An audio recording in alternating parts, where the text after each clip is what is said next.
Brace God. Last வீடியோவில் யாக்கோபு தன் 2 பேரர்களும் யோசேப்புக்கு பிறந்தவர்களுமான இப்ராஹிம், மனாசே என்பவர்களை ஆசீர்வதித்தார் என்று பார்த்தோம்.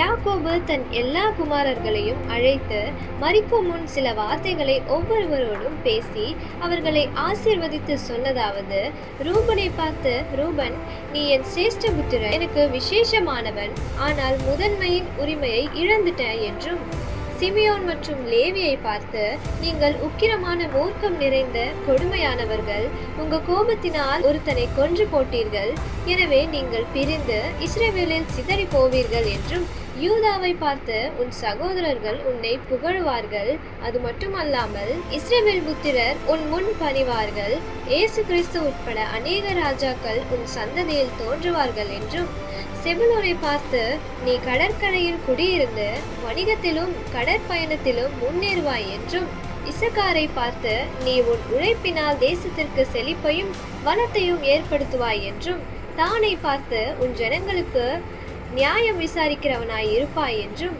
காத்தை பார்த்து, போரில் உன்னை தாக்குவார்கள், ஆனாலும் அவர்களை நீ எதிர்த்து தாங்குவாய், போர்க்களத்தில் திறமையாக உன் மக்களை பாதுகாப்பாய் என்றும், ஆசேரை பார்த்து, நீ சிறந்த உணவுகளை கொடுப்பாய், அரசர்களுக்கு உகந்த உணவை வழங்குவாய் என்றும், நப்தலியை பார்த்து, நீ விடுவிக்கப்பட்ட மான், அழகான வார்த்தைகளை பேசுவாய் என்றும், யோசேப்பை பார்த்து, நீ உன் குடும்பத்தாருக்கும் சமூகத்திற்கும் பாதுகாப்பு அளித்து எகிப்தில் உயர்ந்த இடத்தில் இருப்பாய் என்றும், பென்யமீனை பார்த்து, நீ போர் வீரனாக விளங்கி உன் மக்களை பாதுகாக்கும் வீரமுடையவனாய் இருப்பாய் என்றும் சொல்லி தன் 12 புத்திரர்களை ஆசீர்வதித்து யாக்கோபு கட்டிலின் மேலே மரணித்திருப்பார்.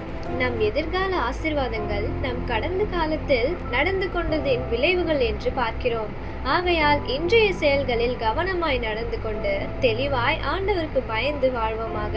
We'll continue this. God bless you.